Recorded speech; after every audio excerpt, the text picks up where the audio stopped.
finally going to happen. I mean, what are your thoughts? It's been a long time coming. Yeah, it's good. It's good for New Jersey. It's actually it ends up being a really, really good match on paper.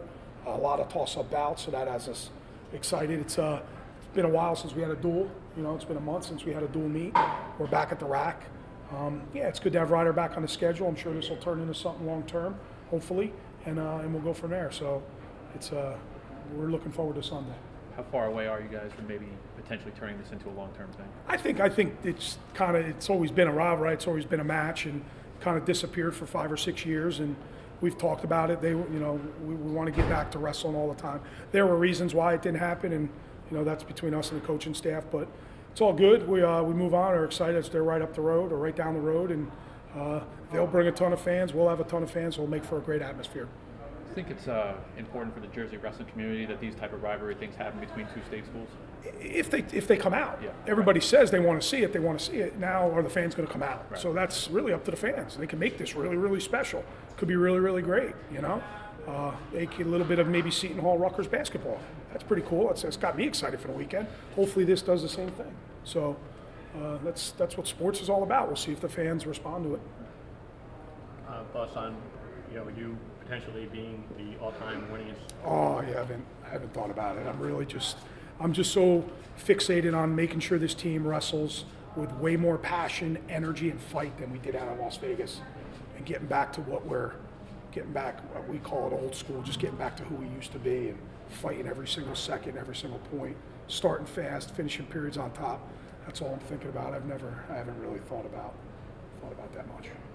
In some ways, though, I mean, it's an achievement. Like, just kind of shows you how far. I mean, we're talking about the Ryder match in some ways, but 10 years ago, no one could have even envisioned you being on the cusp of being the all-time winningest record. I've been fortunate that the administration and the 4 different athletic directors has given me a lot of time and believed in this program and kind of what myself and Coach Leonard has set forth 12 years ago. So it's cool that they've allowed us to do what we really want to do and turn this program into really what we envisioned it to be. And probably the biggest thing, not other than having All-Americans and champs, is wrestling in front of thousands and thousands of fans and making that rack special. I was going to say that because 10 years ago or 12 years ago, however long it was, I mean, there was probably the amount of people interviewing 22, you. yeah, it might have been people at College Ave Gym. And now you have 4,000. Was it 3,000 or 4,000? 3,000 season ticket holders. I mean, is it those moments kind of put it in perspective? Yeah, it's pretty cool. I think back to all the guys we recruited and all the guys that really took a chance on Rutgers. I think of Winston and Meldy and Langle and all those guys, Rinaldi and DJ Russo. I can go on and on. I think about those tough times, man. It was tough early on, and knowing we wanted to build this thing, and we didn't want to wait 12 years. And it's come at the right time, and it takes time. And but we're not the most patient group, so. I'm just excited again. Just excited for Sunday. Excited for the group we have now. Just thinking about winning matches.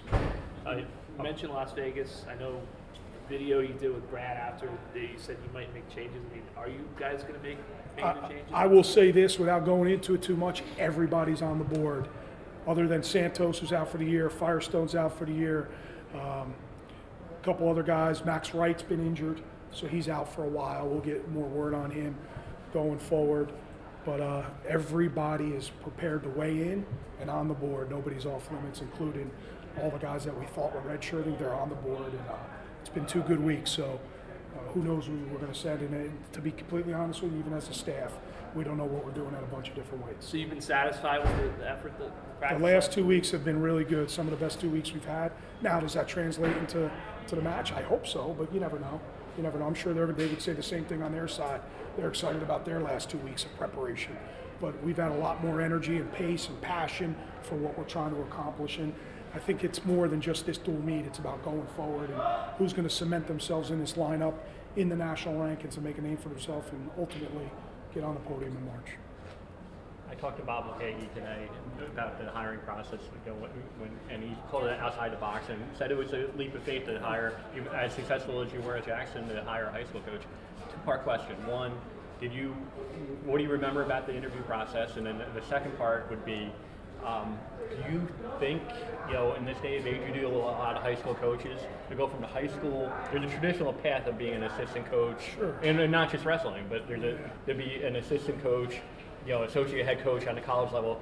You don't see often a high school coach becoming a head coach in college level. Nah, but I also think it's a different sport, right? It's wrestling.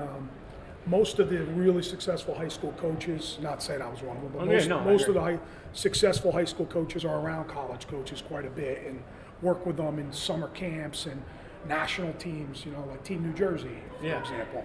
A lot of the high school coaches are working with the college coaches, so they get to see them, how they run practices, how they interact with student athletes, how they train their guys, how they prepare, all that stuff. So it's a little bit easier. It's not like football where you got to take those initial steps. So it's easier. As far as the whole the process with Mr. Mulcahy and Kevin McConnell and John Wooden, it was crazy. It was a 6-hour interview, and it was really, I don't want to say me educating them on what a wrestling program, how you should do it, because to be fair to Coach Sachi, he didn't have the resources we have now or even I've ever had. So, to have a full-time staff and to have a strength and conditioning coach and your own trainer, your own equipment manager, all that stuff is really what was needed. That was really the process. It was a 6-hour interview where it was never my intention to be the head wrestling coach at Rutgers University, and then it was me making a decision, should I leave Jackson to pursue this? And that's really how it was. And when it came down to it, Bob just asked me what it would take, and I was kind of really taken back by that. I was like,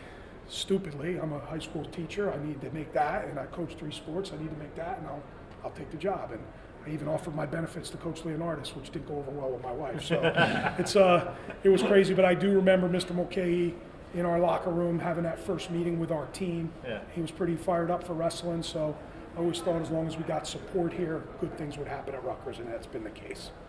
Glasgow, good to go? I know he did wrestle. He's healthy. He's on the board, ready to go. And Colucci, how do you kind of assess his progress so far? I know he didn't have a great time out there, but you need him to be that guy that kind of steps up as the season begins.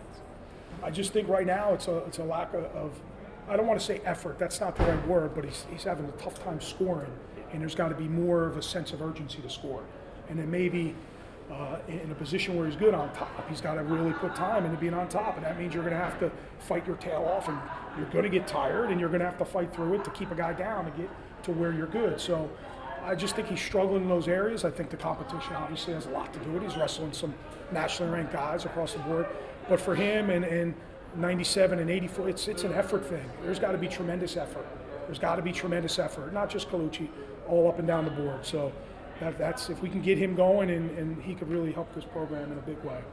Is there an adjustment period when a guy like him goes, he wasn't a full-time starter? Yeah, this is all new. Yeah, this is all new for him, the whole preparation leading up to the week, scouting, knowing what you do well, knowing your opponent. You're not a backup anymore. You can't just go into when you go in that practice room, you go in there with a purpose.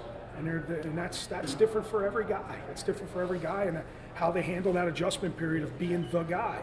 And so maybe it's been a bit of a slow start, but I think we'll get him going.